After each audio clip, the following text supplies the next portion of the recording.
ci seen famille am nañu jàpp taxaw di taxaw Yewwi Askan Wi. ñëwal ci le grand Maulana Cheikh Ibrahima Niass Baye nga xam ne ñun ñëpp suñu fierté mooy la dimension internationale de cet homme spirituel. ñëwul fii ci penc bi Serigne Bassirou Mbacké moom la Serigne Touba jabaloon ci Saloum mu installé fi pencum Serigne Bassirou gi fii amul benn Kaolack quoi bu xamul lan mooy pencum Serigne Bassirou Mbacké. boo demee fii ci Kasnack fekk waa kër Cheikh Omar Dem yi boobu projet tuuti dem fii Bouchra fekk fa góor gi Ahmad Ndiaye. Ce qui veut dire que ce n'est pas une ville carrefour ci façon bi ñu koy waxee rek mais c'est une ville carrefour sur le plan religieux. pourtant boo boolee ñoom ñëpp ma wax ci turu diine boo boolee ma wax ñoom ci turu diine l'église a ngi fii man personnellement abbé bi nekk fii organisé naa conférence jox ko mu wax ko donc c'est une ville carrefour sur le plan religieux mais aussi c'est une ville carrefour sur le plan culturel. Sur le plan sportif la même chose et pourtant ñu bëree tey ñiy demander askan wi pour ñu jox leen commune bi tendiruñ compte sax ci réalité yooyu nag mais surtout li ñu gën a metti mooy dëkk boo xam ne symbole yooyu ma tudd yëpp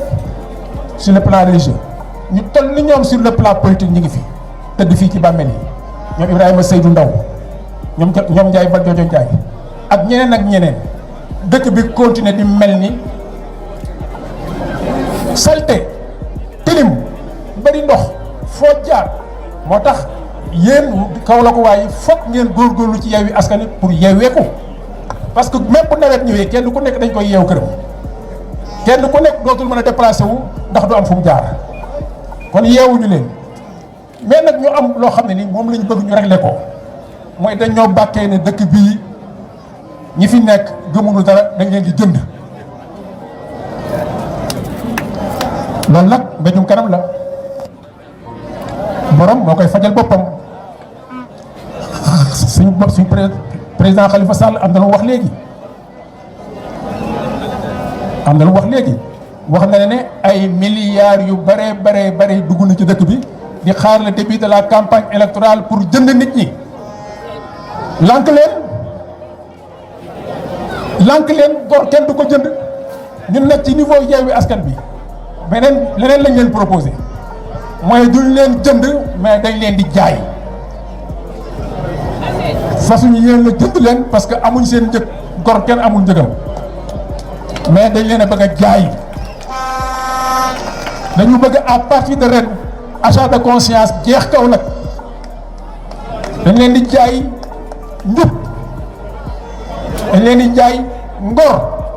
mais dañ leen di jaay surtout liberté ngeen am la possibilité de choisir ngeen am la possibilité de dire non ou oui quand il le faut moo tax danoo jëm ci tànn am ko wax ne notre choix a ceci de déterminant mais ou bien il est à la base de notre ascension ou bien il est à la base de notre chute nee na tànn bu ne ñaar rek lay jur nga jógee fa am lu baax ba faw wala nga jógee fa ñàkk lu baax ba faw tànn boobu nag lañ bëgg ngeen def ko ak xel waloo tax ma wax ñi ñu seqal jataay bi fii maanaam ñi ñu seqal Kaolack ñu bëgg ni ñu bëggee ma leen nañu privilégié ci biir waxtaan wi ñu teg débat d'idées teg programme teg activité bi ngeen xam ne li Yewwi Askan Wi proposé pour les Kaolackois benn candidat proposé ko pour les Kaolackois. Il faut que cette ville dénommée Kaolack soit désormais une ville moderne. Il faut qu'elle soit une ville propre. Il faut qu'elle soit une ville assainie. loolu nag mi ngi ci programme Yewwi Askan Wi ñuy ñaan mbokk yi à partir de tey mu leer ci seen bopp ne candidat yi ñii la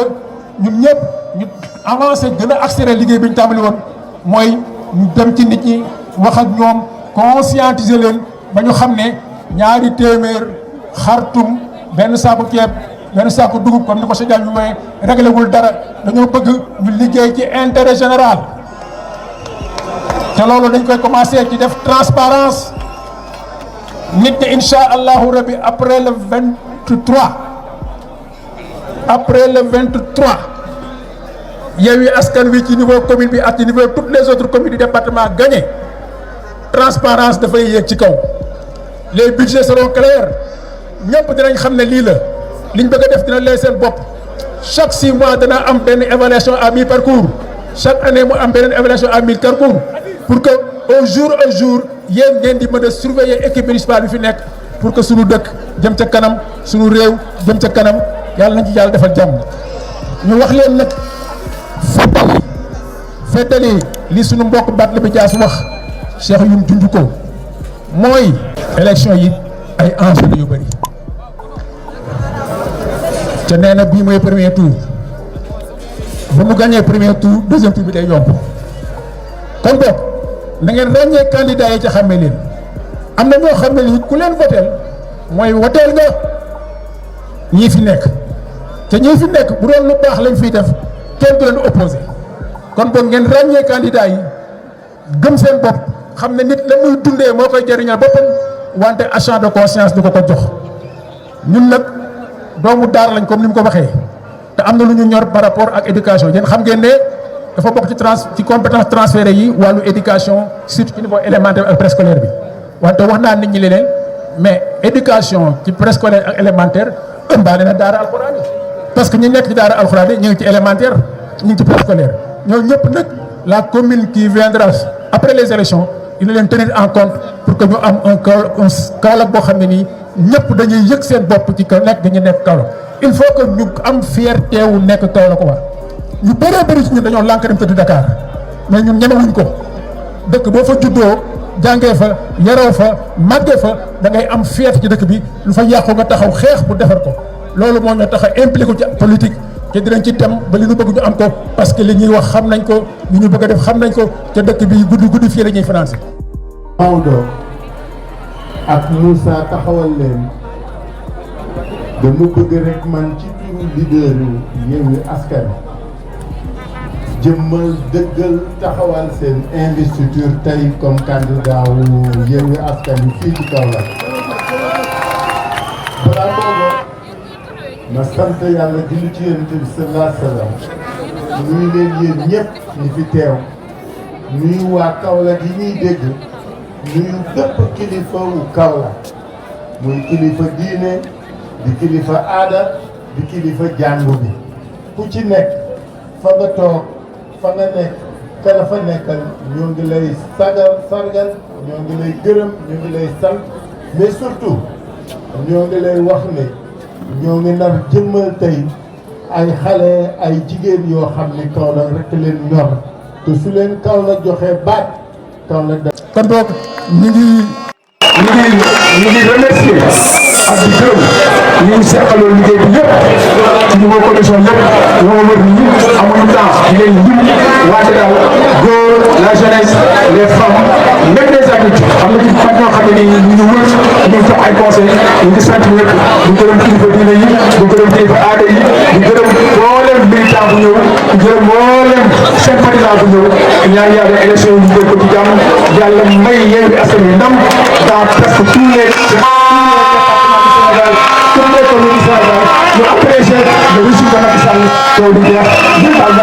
Sall